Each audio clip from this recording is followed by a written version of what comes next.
This episode of the Beauty Industry podcast was brought to you by Digital Bloom, making beautiful brands better.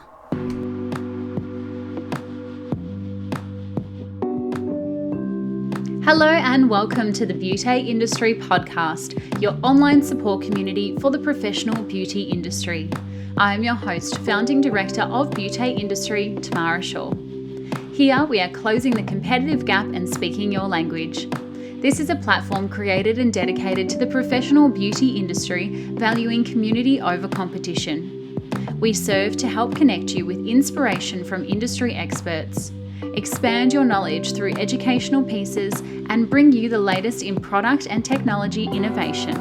This is Beauty Industry. Today's guest is Amanda Aleem of Chic Skin and Beauty in Ballarat. After walking out of the treatment room as a therapist only to notice her name and column had been cancelled from the computer system by the business owner because she was pregnant, Amanda decided to start a home business which took off in no time. At 32 weeks pregnant with her second child, Amanda made the move from home business into a bricks and mortar salon and started hiring a team of therapists to support the expansion. Known now as Chic Skin and Beauty, Amanda and the team are regular nominees at the Australian Beauty Industry Awards, as well as being up for nomination at their local business awards, where Amanda was recently finalist for the Ballarat Young Business Person of the Year in 2019. Amanda tries to condense 15 years of beauty industry experience into the podcast today, where we speak about the challenges, changes, and everything in between that is our all-encompassing professional beauty industry. I hope you enjoy today's conversation with Amanda Aleem from Chic Skin and Beauty. Thank you for having me, Tamara. I'm very excited to be here with you. I am so excited to bring this conversation to our audience ears. You have 17 years of beauty industry experience. Where did it all begin for you?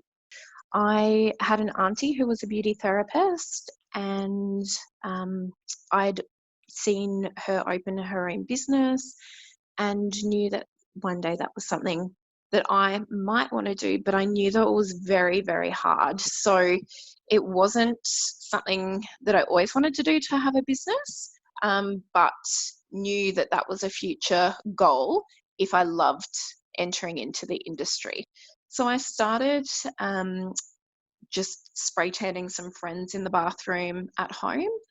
I always loved to be nice and bronzed, and I thought that I would be able to do it myself. It can't be that hard. So I purchased a spray tan machine off eBay, and I would get some solution from my auntie and then was spray tanning my girlfriends. And it was just something that I really, really loved. So I knew that when I finished school, I wanted to just give beauty a shot, see if I love it. And then I wasn't really sure where to start, especially in Ballarat. I wanted to make sure that when I entered the beauty industry, I was able to obtain a job. So I started to call around a couple of different places in Ballarat and ask where they preferred their therapists to be trained.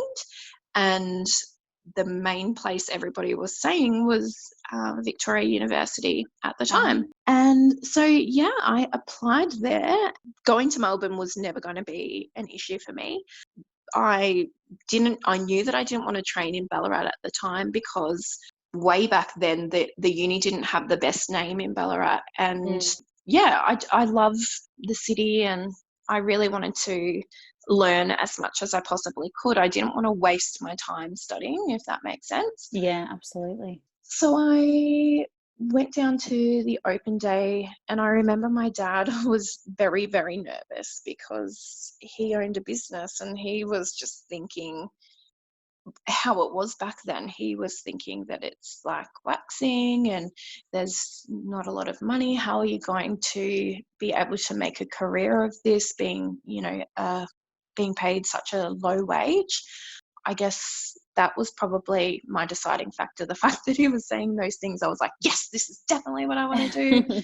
I really wanted to prove him wrong, but at the open day, I was super excited to enter the beauty industry. So I'd done work experience with my auntie as well quite a bit, and I loved that also. It was just quite scary making it all formal and making a decision of, okay, this is really what I'm going to do. It's not just spray tanning my friends in the bathroom anymore. This is for life for me. So yeah, I went to Vic Uni. I would travel. At the time, we had really long trains to get to Melbourne. Now I think it takes like an hour on the train or just under. Back then, without any delays, and a good express run would be an hour and a half. So lots of early mornings, late nights, a lot of buses while they were upgrading the train line to Melbourne as well, which made the commute even longer. Sometimes you would get stuck in traffic and get home at 8 p.m. But I absolutely loved every bit of it. I finished in December, and I managed to get a job in October, so just before I finished, and I was really, really excited to be able to finish off my diploma and go straight into a full-time job. That was at a day spa. I absolutely loved working in a day spa. I chose to do spa with my training. You could choose to go spa or salon at the time. And I just thought that spa would give me a bit more of an overview of the industry. With salon, it was so long ago, I can't remember what the electives were, but it wasn't what I would call salon today. It was a little bit old school. So I worked at the day spa for 4 years. I then decided that I'd done that for such a long time. I really wanted to experience the salon side of things and see how things were done in the salon. I wasn't really doing a lot of waxing either. And also in a day spa, you don't talk a lot. So I missed a bit of interaction with the clients.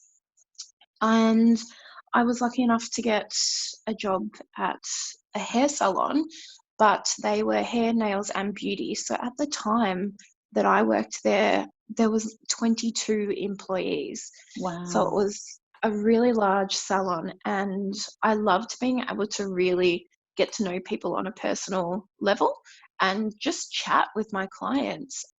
So for me, I felt like I love to have a good balance between spa and beauty, and I wasn't really missing massage at this time either. I still love to do, one a week, but wasn't missing the days of massage.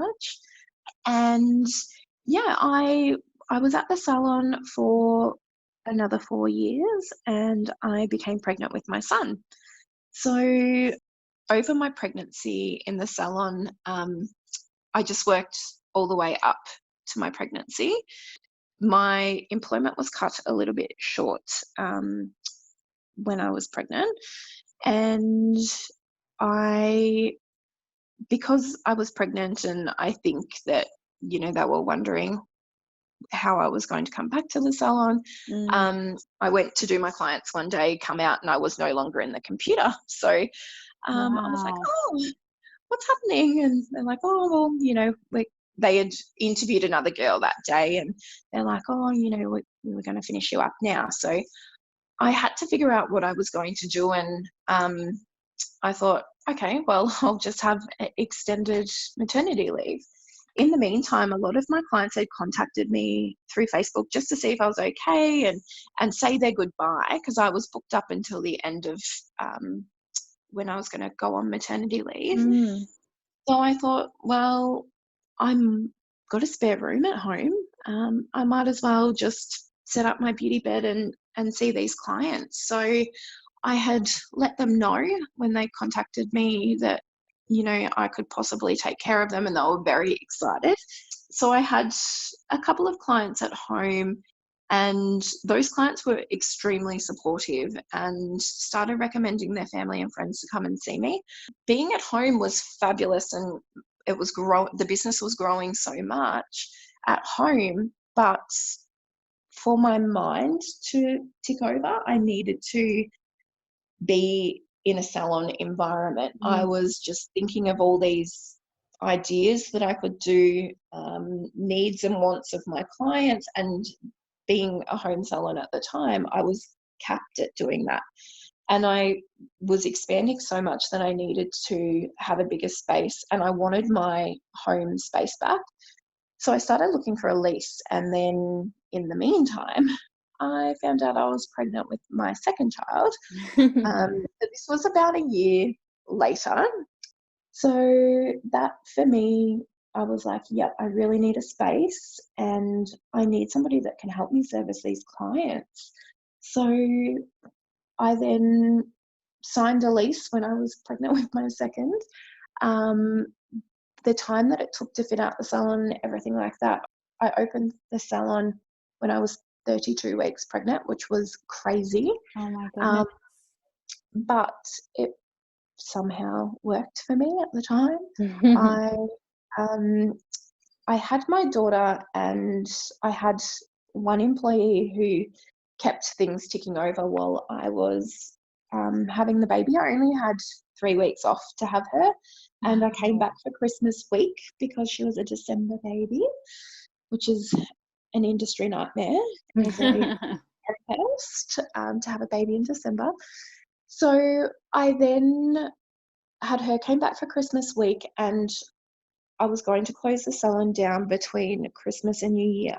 Just Ballarat gets very quiet, everyone goes to the beach, and I needed that time to really think, okay, how am I going to get through this next 12 months with 2 children, a new business, a staff member I need to pay. We decided that it might be best for my husband to be a stay-at-home dad for a little bit. I, in January, went back to work full time. I then was growing even bigger. I decided that I needed to have a new employee, but somebody that I could really kind of clone myself in. And I decided that a trainee would be the best way to go, would help to keep my wages low and would give me time to spend with her to really train her. And then I could shift some of my clients over to her and take on some new clients as well. Um, I was noticing that in Ballarat, we really, before I opened the business, we needed something different in town. I didn't want to open and just be like every other beauty salon on each corner. And there was a few that had closed down over time as well. And I didn't want to open to then close. Yes. At the time in the industry, I felt skincare was really changing. It wasn't really all about how it smelt and felt anymore. It was more about what it does for the skin and the change that it can create. And for me, I knew that that was my why. That was why we were loving what we were doing, because we were changing the way that people felt. And I thought, well, the skincare that's really, really active is just going to be a great addition to that. Yeah, it's funny that Um, there's so much in there that that you're telling me. I mean, the dedication that it even took you from the very beginning. I hear so much about these beautiful studying therapists who are catching the train for an hour either way or longer either way to, come in and go to school for that long period of time, a year or 2 years. There's so much dedication and passion that speaks to. But two as well, there's such a running theme that I'm having with everyone on the podcast lately, where employers are doing wrong by people who are pregnant, or people who are thinking about maybe they wanted to start up their own beauty space, and then the employer's going, okay, well, your job ends effective immediately today, as in did your case, where you come out of the treatment room and you no longer have a job, like your name's not even in the computer. And it's any wonder to me that there's a lot of business owners out there these days saying it's so hard to get great staff and great therapists, but also as well, once we've got them, well, what are we doing with them? And I want to ask you, being as a business owner now, what is it that kind of fills your cup about being a business owner? Because it is a really tough, it's a tough gig. It definitely is a tough gig. For me, what fills my cup as a business owner is being able to guide and mentor other therapists. I'm sure every owner goes into business knowing what they don't want to do in business and how Yes. they don't want to treat people as well. And it is a fine line because we are in business for a reason. And it's not always financially either. Like for me, it was really to sort of give the people of Ballarat a place to come and have different kind of services that feel a part of the industry. And I really wanted therapists to feel like that too. When I was employed, I was in a space where there was no extra training. It was all in-house training. I didn't know what was happening in the industry. Nobody went to expos or anything like that. It just wasn't really offered. And when you're an employee, unless you're constantly doing a lot of research at the time, you don't know when these expos are on, or you don't know when there's Yeah.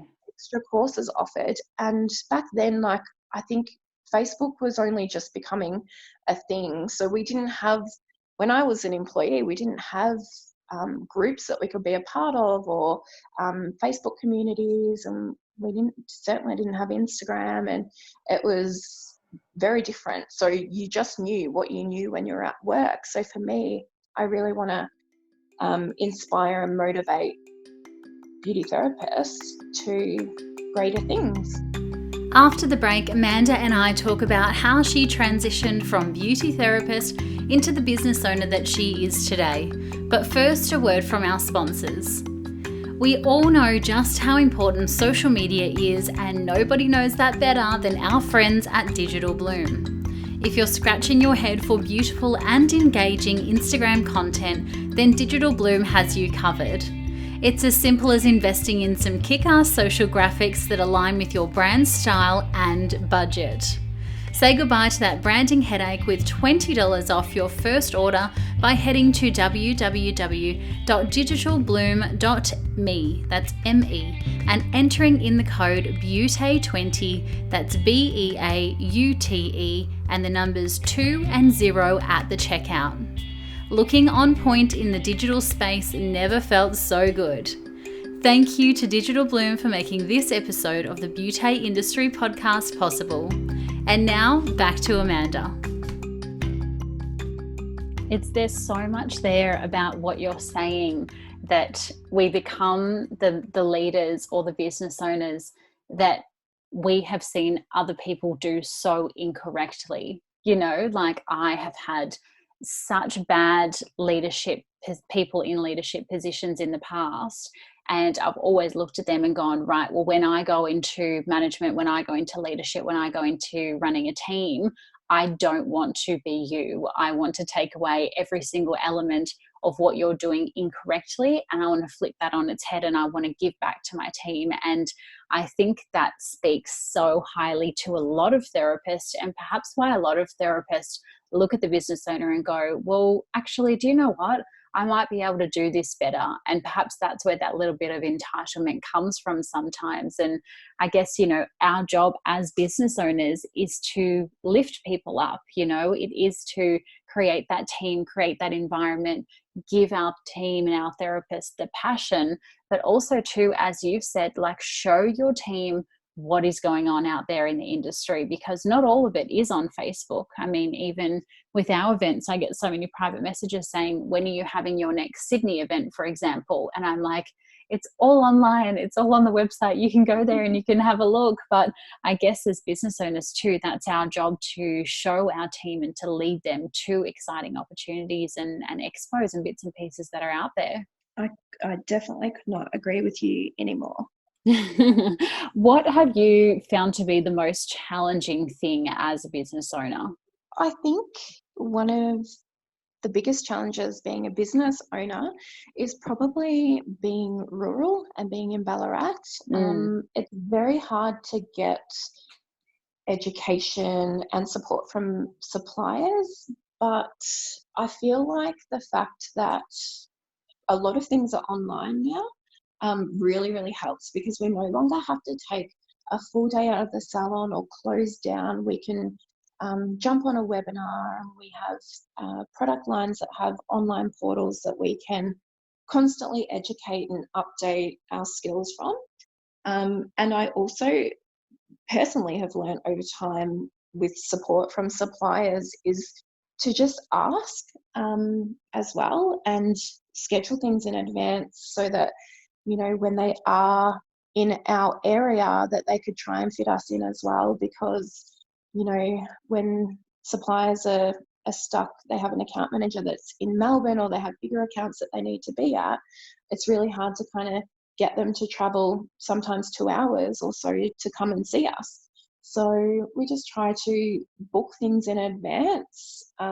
It's always hard at this time of year, but I have learned to pre-plan. So for next year, that's one thing I am doing, is booking in all of the education, booking in events and whatnot with suppliers. And I feel like by doing that and bringing to the table, you know, being organised, and this is what our clients want and need, and this is the amount of people that we can book at an event and that sort of thing, we can then get the support that we need.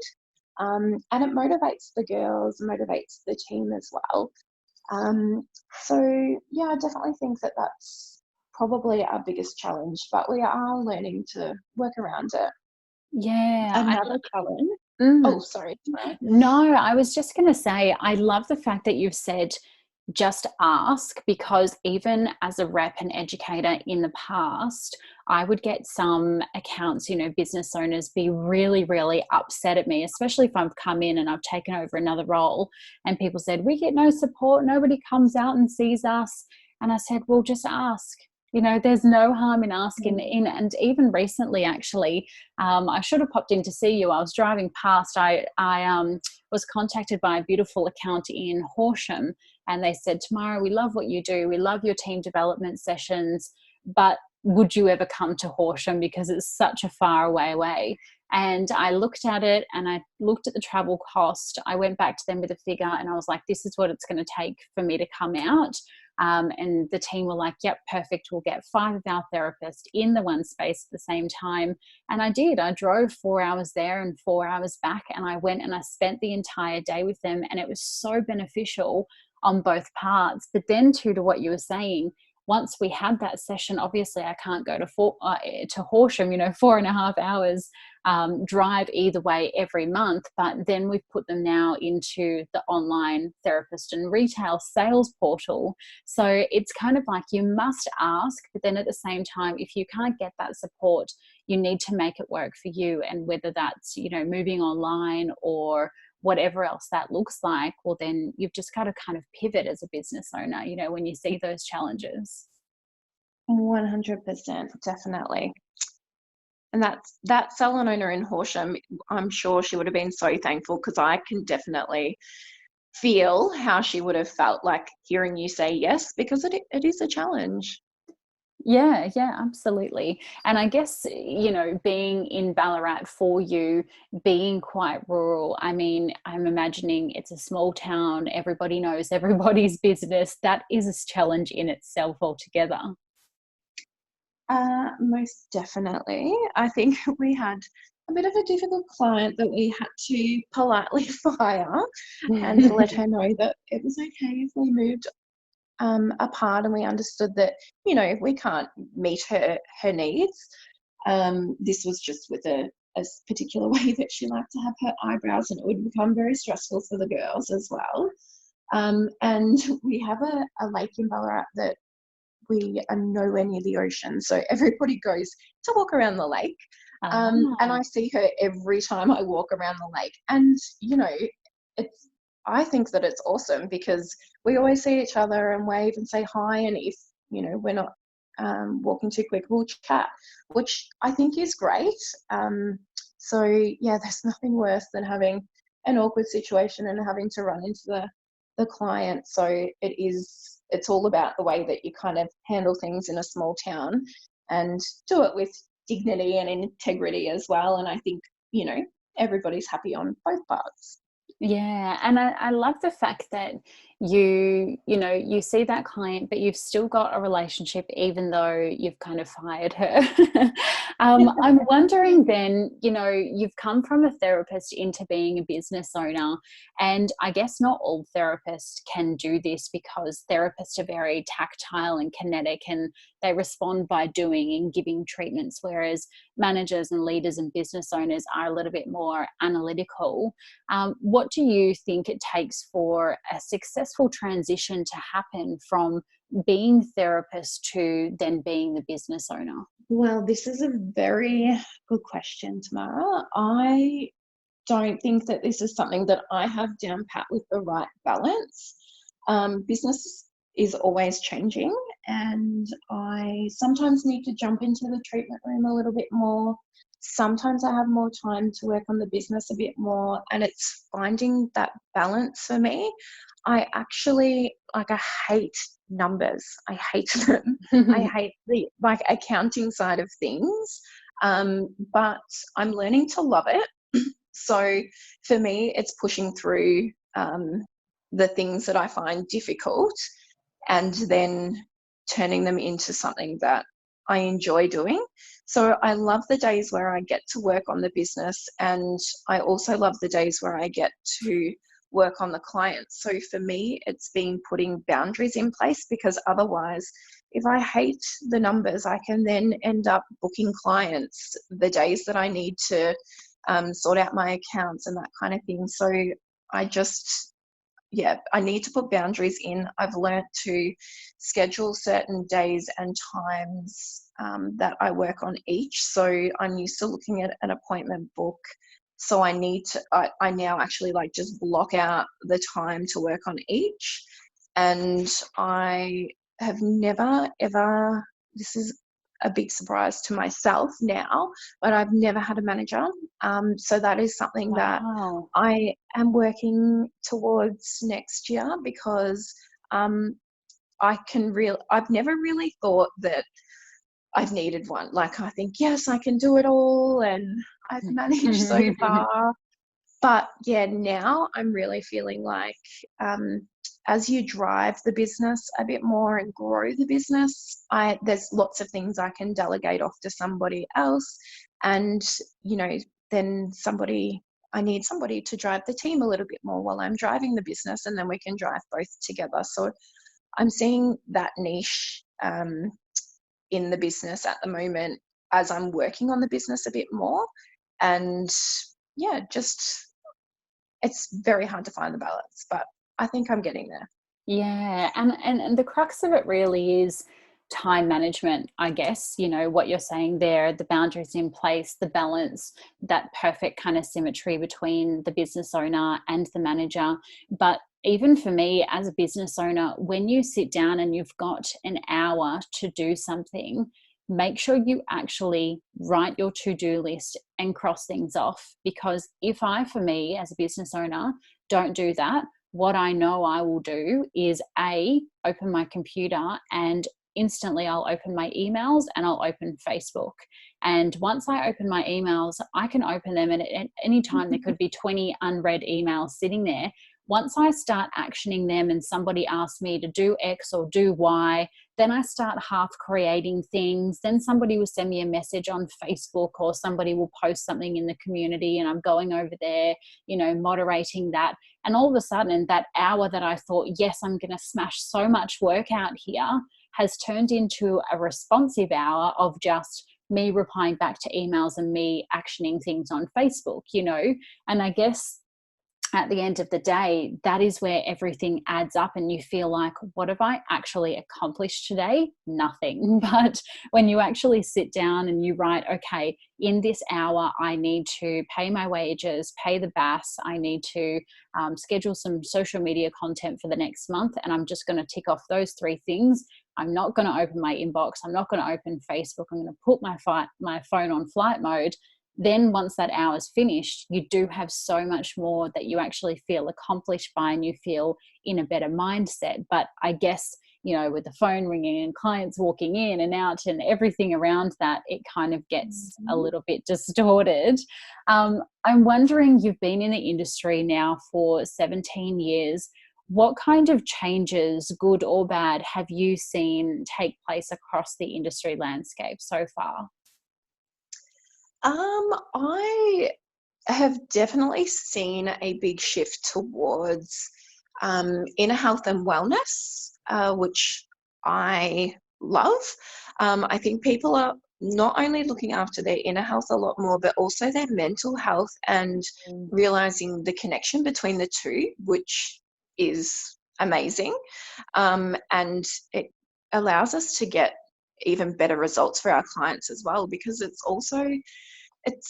yes, it's about how they look, but it's also about changing how a client feels. So we can get a change within the skin, but if you can get that perfect triangle of inner, outer, and mental health, then I feel like, we've definitely done our job as a therapist. And there's a lot more products now to assist. We have the Beauty Chef. We also have Regulate, Gut Tune Up, through DMK as well. And our clients are so much more educated on that sort of thing. They come to us asking the questions, which I think is amazing. I've also definitely seen a massive advancement in ingredients in products, and I love how we no longer have to really go invasive with our treatments and Mm. modalities. We can really get amazing transformations with just skincare and ingredients. So, yeah, that's probably the biggest change that I saw happening so rapidly as I opened my business. Yeah, and I love that because actually I was having this conversation with my girlfriend the other day. She's gone vegan and she was saying, I need to increase my zinc now and my protein, da da da da da. And she was talking about all of these food ingredients. And then I started talking about food ingredients, zinc and copper can cancel each other out and da da da if you take supplements and all of this kind of thing. And she was looking at me going, how do you know this stuff? And I was like, well, this is what we're taught as beauty therapists. And she was like, what do you mean you're taught about food as beauty therapists? And I said, well, where do you think we get most of our ingredients in skincare from? It's vitamins and minerals and nutrients that are from food, and that's where we get these incredible ingredients from. And that's how we know our knowledge. And she was absolutely baffled because she was like, how do you know about food ingredients as a skin therapist? She just couldn't understand how that came about. But I guess I love what you're saying there, in that if we are treating now holistically and we're treating inner and outer and mental health, well, then that's when we're doing a good job as a therapist. Oh, it's so true. And the amount of clients that nearly fall over when you tell them that a component of beauty therapy is nutrition, like that's a whole module in Yeah. itself. And Yeah. yeah, clients just don't know this.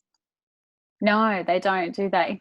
What changes are you looking forward to seeing place in the coming years? I'm sure there's so many changes that have already come, and it's kind of scary to think what will the future look like. But is there anything you're really hoping to see either in the beauty sphere or in that spa wellness skin sphere?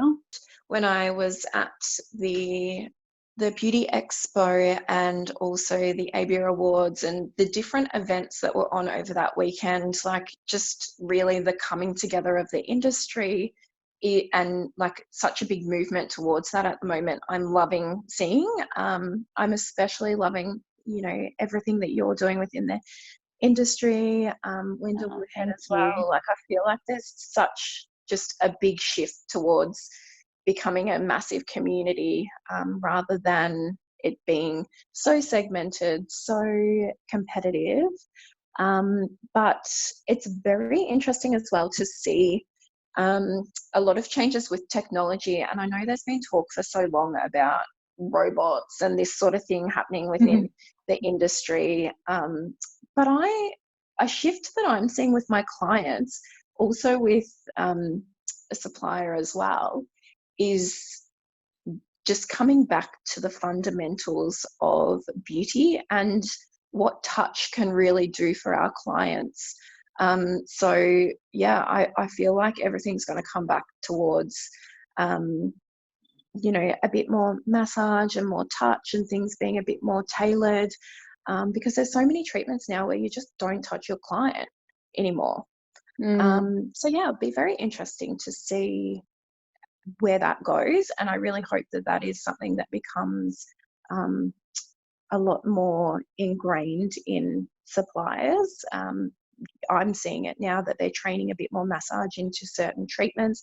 New treatments come out that have more tactile components, but I'm also seeing a huge movement towards sustainability, and that's something that I really hope that continues.